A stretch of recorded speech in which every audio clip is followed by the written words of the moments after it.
নমস্কার বন্ধুরা, এডি স্টোরি চ্যানেলে আরও একটা নতুন ভিডিওতে আপনাদের সবাইকে স্বাগত জানাই। আমার আজকের রেসিপি আম ভাত। গরমকালে এই আম ভাত খেতে কিন্তু দারুণ লাগে, শরীর ঠান্ডা থাকে আর লুও লাগে না।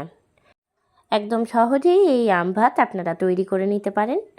পুরো ভিডিওটা দেখতে থাকুন। একদম কম উপকরণ আর কম সময়েই কিন্তু তৈরি হয়ে যাবে। পুরো ভিডিওটাই স্কিপ না করে দেখতে থাকুন, আশা করি ভালো লাগবে। আম ভাত তৈরি করার জন্য সবার প্রথমে আমি নিয়ে নিচ্ছি চাল। আমি এখানে নিয়েছি দেরাদুন রাইস। আপনারা যে কোনো চালেরই কিন্তু আম ভাতটা তৈরি করতে পারেন। আমি এখানে ছোট কাপের মাপ করে 3 কাপ নিলাম চাল। চালটা 2 থেকে 3 বার পরিষ্কার জল দিয়ে ধুয়ে নিচ্ছি। চালটা ধোয়া হয়ে গেলে পরিষ্কার জল এর মধ্যে দিয়ে দিচ্ছি। চালটা ভিজিয়ে রাখছি 15 থেকে 20 মিনিটের জন্য। যদি হাতে বেশি টাইম থাকে তাহলে আধ ঘন্টা ভিজিয়ে রাখলে ভালো হয়। এতে করে ভাতটা কিন্তু ঝরঝরে হয়। অন্যদিকে জল চাপিয়ে নিয়েছি। আধ ঘন্টা পরে দিয়ে দিলাম চালটা। ভাতটা তৈরি করে নেব। ভাতটা হতে হতে অন্যদিকে আমি নিয়ে নিয়েছি কাঁচা আম। আমের খোসাটা ছাড়িয়ে নিয়েছি পরিষ্কার করে, আর গ্রেটার নিয়ে নিয়েছি। আমটাকে গ্রেট করে নিচ্ছি। আমটা গ্রেট করতে হবে, আর সেই গ্রেট করা আমটাই কিন্তু আম ভাতে কাজে লাগবে। আর কাঁচা আম দিয়ে কিন্তু এই আম ভাতটা খেতে বেশি ভালো লাগে। পাকা আম দিয়েও আম ভাত হয়, কিন্তু কাঁচা আম দিয়ে একটু বেশি ভালো লাগে। তো যাই হোক, আমটা আমি গ্রেট করে নিচ্ছি। যদি বাড়িতে গ্রেটার না থেকে থাকে তাহলে আমটা কুচি কুচি করে কেটে মিক্সিং জারে দিয়ে বেটে নিতে পারেন। সে বাটা আম দিয়েও কিন্তু আম ভাতটা হয়। এখন আমটা আমার গ্রেট করে নেওয়া হয়ে গেছে, আর আমি এখানে একটা আম গ্রেট করেছি। অন্যদিকে ভাতটা প্রায় হয়ে এসেছে। 90% মতন ভাতটা পুরোপুরিভাবে রেডি হয়ে গেছে। খুব বেশি কিন্তু ভাতটা গলালে হবে না। নিয়ে নিয়েছি ছিদ্রযুক্ত বাটি। সেই বাটির মধ্যে ঢেলে নিলাম ভাতটা। মাঠটা আমি ঝরিয়ে নিচ্ছি। ওপর থেকে দিয়ে দিলাম ঠান্ডা জল। 15 মিনিটের মতন ভাতটা রেখে দিলাম এই রকমভাবে। 15 মিনিট পর রান্নাটা শুরু করছি। কড়াই চাপিয়ে নিয়েছি। কড়াইয়ের মধ্যে দিয়ে দিলাম সাদা তেল বা রিফাইন্ড অয়েল। আমি এখানে 3 চামচের মতন তেল দিলাম, খুব বেশি তেল দেওয়ার প্রয়োজন নেই।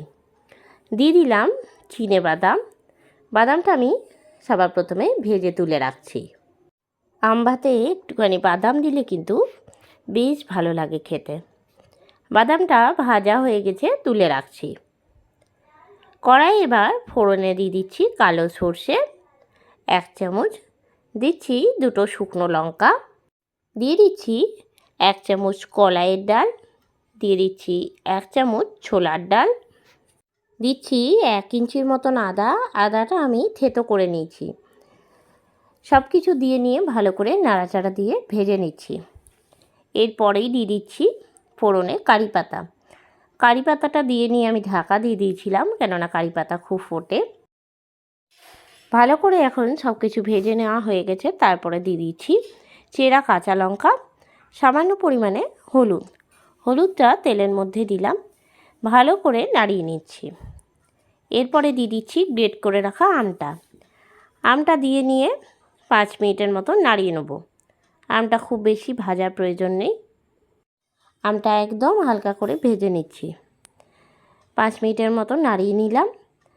ভেজে নেওয়া হয়ে গেলে দিয়ে দিচ্ছি ঝরিয়ে রাখা ভাতটা। মাঠটা একদম ভালো করে ঝরে গেছে। গরমকালে এই রকম আম ভাত খেতে কিন্তু দারুণ লাগে। একটু লু লাগবে না, আর শরীরও ঠান্ডা থাকবে, আর খেতেও কিন্তু খুব ভালো লাগে। ভাতটা দিয়ে দেওয়ার পর দিয়ে দিচ্ছি ভেজে রাখা বাদামটা, পরিমাণ মতন লবণ, 1.5 চামচের মতন চিনি। এরপরে তল ওপর করে নাড়িয়ে নিচ্ছি। গ্যাসের ফ্লেমটা একদম লোতে রেখে কিন্তু ভেজে নিতে হবে, যতক্ষণ না ভালো করে ভাতটা ভাজা হয়।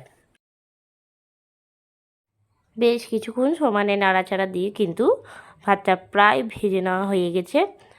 আর এর মধ্যে কোনো কিছুই লাগবে না, ভেজে নিলেই কিন্তু আম ভাতটা তৈরি হয়ে যাবে। আপনারাও সহজে কিন্তু এই রেসিপিটা তৈরি করে নিতে পারেন, যে কোনো কিছুর সাথেই পরিবেশন করলে ভালো লাগবে। প্লেটের মধ্যে এখন আমি দিয়ে দিচ্ছি, পরিবেশন করে নিচ্ছি। কেমন লাগলো রেসিপিটা অবশ্যই আমাকে জানাবেন।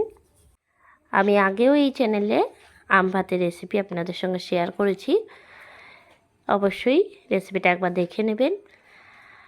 এখন আমি কারি পাতা দিয়ে সাজিয়ে নিলাম। আজকের এই রেসিপিটা কেমন লাগলো অবশ্যই আমাকে জানাবেন।